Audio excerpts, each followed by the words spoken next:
जय गुरुदेव। जिन जिन लोगों को ये बात पता नहीं है कि हमारी कुल देवी कौन सी है, या फिर जिन जिन लोगों ने अभी तक अपने घर में कुल देवी नहीं बिठाई हो, तो उनको कौन सा उपाय करना चाहिए, किस तरीके से हमारे घर में हमारी कुल की देवी को विराजमान करना चाहिए, जिससे आपका कल्याण हो, आपके परिवार का कल्याण हो, आपके जीवन में आने वाली बाधाएं, संकट सभी माता रानी टाल दे, अपनी कुल देवी टाल दे। अभी नवरात्रि का समय चल रहा है। इस समय में आप किसी भी दिन यह उपाय कीजिए, आपकी कुल देवी को विराजमान कीजिए और आप इष्ट देव के आशीर्वाद प्राप्त कीजिए, ताकि आपके जीवन में किसी प्रकार की बाधा ना हो, आपके परिवार में बच्चों पर, बड़ों पर या घर की महिलाओं पर किसी प्रकार का कोई संकट ना आए। ये सबसे बड़ी बात है। जो लोग बाहर कमाने के लिए गए हैं, किराए के घर में रहते हैं, तो कुल देवी तो अपने घर, अपने गांव में छोड़ के आए हैं। उन लोगों को भी उस जगह पर यह उपाय जो है कर लेना चाहिए। अपनी कुल देवी को हमेशा अपने साथ रखना चाहिए, ताकि आपकी रक्षा आपकी कुल देवता करें। आपको क्या उपाय करना है? देखिए, कुल की देवी हमारी इष्ट मानी जाती है, हमारे पूर्वजों की माता मानी जाती है, जिससे हमारे बच्चों की, परिवार की रक्षा हो सके। चाहे संकट बीमारी की हो, घर में पैसों की हो, घर में लड़ाई झगड़े की हो, किसी भी प्रकार का संकट आपके जीवन से 100% दूर होगा। आपको क्या करना है? नवरात्रि के किसी भी दिन, किसी भी वार को यह उपाय करना है।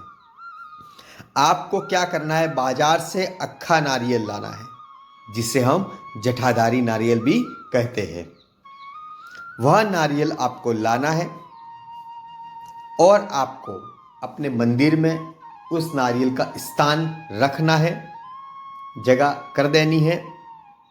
आपको उस नारियल के ऊपर 7 बार मौली लपेटनी है। कितनी बार लपेटनी है? 7 बार उस पर मौली लपेट देनी है। उसके बाद में आपको पता भी नहीं है कि हमारी कुल की देवी कौन सी है, या आपको पता है।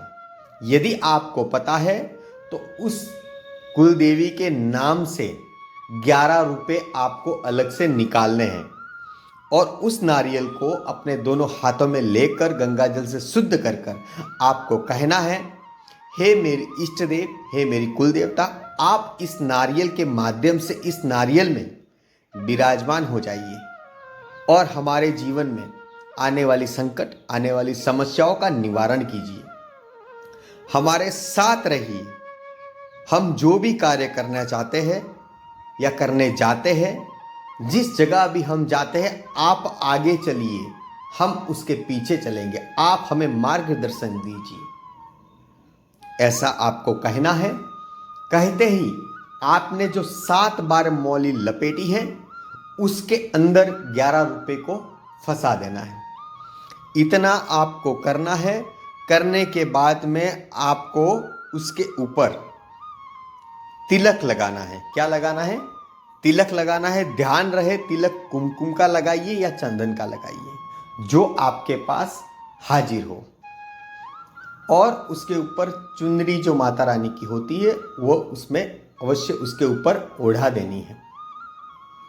ऐसा करके आप अपनी कुल देवता को अपने मंदिर में विराजमान कीजिए। देखिए, प्रत्येक व्यक्ति को, चाहे आप किसी के भी पास चले जाओ, सबसे पहले आपको अपने इष्ट देव, अपने कुल देवता को याद किया जाता है, क्योंकि हमारे जीवन की रक्षा करना उन्हीं के हाथ में होता है। और अभी ये नवरात्रे चल रहे हैं, माँ 9 दुर्गा के दिन चल रहे हैं, यानी कि 9 दुर्गा। उसमें हमारी इष्ट देव, हमारी कुल देवी का नाम अवश्य आता होगा, क्योंकि 9 दिन माता रानी विभिन्न प्रकार के रूप धारण करती है। क्या करती है? विभिन्न प्रकार के रूप धारण करती है। उसमें सभी रूपों का उनमें वास होता है। चाहे आपकी कुल देवी चामुंडा हो, जगदम्बा हो या काली माता हो, जो भी आपकी कुल देवता हो वह उसमें विराजमान होती है। उस सभी देवी देवताओं का, जिसे हम सती भी कहते हैं, सती का उन्होंने रूप धारण किया था। जब जब उन्हें आवश्यकता लगी तब तब उन्हें अलग अलग प्रकार के रूप धारण करने पड़े थे, असुरों का नाश करने के लिए, विनाश करने के लिए। क्योंकि असुरों का विनाश होगा तभी तो उन दूसरे लोगों की रक्षा होगी। तो उन्होंने विभिन्न प्रकार के रूप धारण किए थे। तो इसीलिए जब से हम माता रानी का, माँ अम्बे का, माँ दुर्गे का नवरात्रे भी करते हैं, ताकि हमारे कुल देवता का भी ध्यान हो जाए, इष्ट देवता का भी ध्यान हो जाए। इसीलिए तो हमें इस प्रकार से अपनी कुल देवता को मंदिर में विराजमान करना है।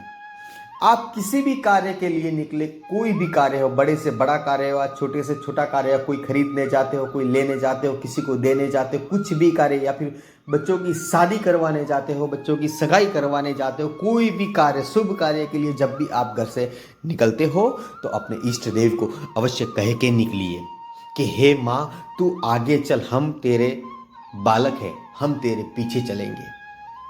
ऐसा कहकर आप निकलिए। देखिए आपके कार्य में सफलता 100% होनी ही होनी है। कोई ऐसा नहीं कह सकता कि आपका कार्य में विघ्न आ जाए या कोई बाधा आ जाए, कोई संकट आ जाए। कभी संकट नहीं आएगा, कभी कोई बाधा नहीं आएगी और कोई तकलीफ आपको नहीं होगी। आपका कार्य जो है वो 100% आपका कार्य पूर्ण होने लगेगा।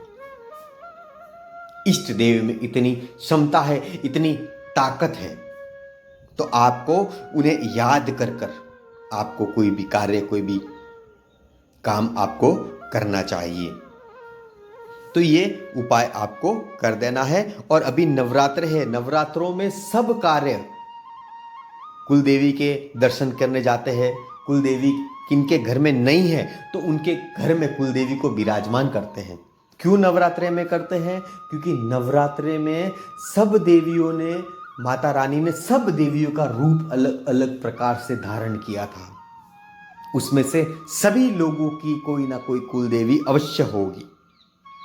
तो आपको ये उपाय कर देना चाहिए। देखिए, ये उपाय कीजिए, फिर आप हमें कमेंट में अवश्य लिखकर भेजिए कि हमारे जीवन में, हमारे परिवार में कितना परिवर्तन आया है, कितना हमें यह उपाय करने के बाद में कितना लाभ हुआ है। तो ये उपाय आपको करना चाहिए और हमारी वीडियो को पूरी ध्यान से सुनिएगा, समझिएगा। उपाय कैसे करना है, कब करना है, मुहूर्त देखकर आप अपनी कुलदेवी को विराजमान कीजिएगा। कौन सा मुहूर्त देखना है, शुभ चल रहा है, लाभ चल रहा है, राहु चल रहा है, कौन सा चल रहा है, यह देख के आपको कार्य करना है। राहु काल में कोई ऐसा कार्य ना करे, यह ध्यान रखें। देखिए, आपके जीवन में 100% सफलता आनी शुरू हो जाएगी। चाहे वो समस्या पैसों से लेकर हो, घर परिवार में से लेकर हो, बीमारी से लेकर हो, व्यापार से संबंधित हो, किसी भी प्रकार की, विभिन्न प्रकार की समस्याओं का समाधान हमारे इष्ट देव, हमारी कुल देवी करती है। तो आपको ये छोटा सा उपाय अवश्य करना चाहिए ताकि आपका जीवन भी सफल बने, सुखमय बने।